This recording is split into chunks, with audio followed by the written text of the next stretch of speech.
چې یو کس وایي چې زما په لاسو یا په خپو یا د وجود په بلې حصه باندې الپي لګېدلې د الپي، نو آیا دغه الپي چې زه لرې نه کړم زما نه هېر شوي دي یا بل څه شوي دي، اودس مې وکړو یا مې غسل وکړو، نو آیا چې د اودس ما وکړو نو دغه اودس مې شوی دی او که نه، او دا الپي لګېدلې ده او زما نه هېره شوې وه بیا مې غسل کړی دی دا غسل شوی دی که نه. الپي هغه الپي چې دا کوم نن سبا دا استعمالېږي هغه 10 واله که 20 واله الپي دي چې په دې دوکانونو کې خرڅېږي، خلک بیا دا یو شی بل شی روغوي.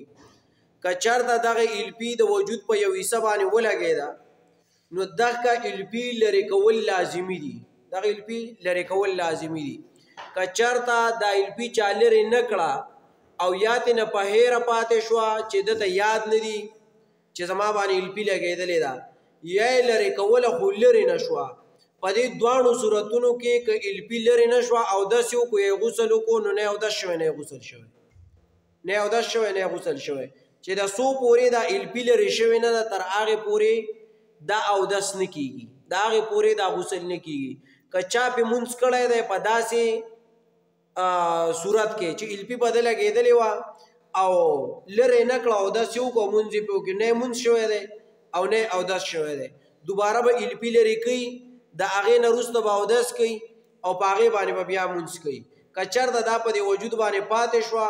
او اودس یا غسل یې وکړو نو نه یې اودس شوی نه یې غسل شوی. دې سره یو خبره بله یاده کړه، که چېرته زنانه ناخن پالش لګولی، ناخن پالش،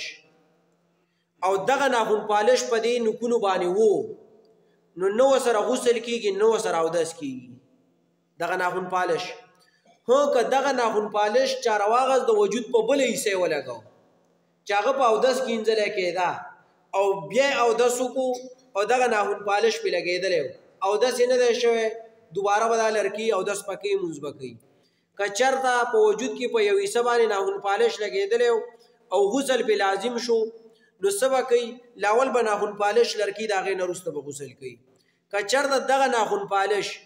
د نارینه په یو حصه باندې ولګېد، د وجود په یو حصه باندې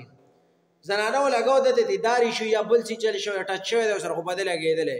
دې دې نه وایي چې دا خو د زنانو اوسیز دی اوس په ما لګېدلی ما ته څه دغه دی، ما خو لګو نه خو په خپله لګېدلی دی.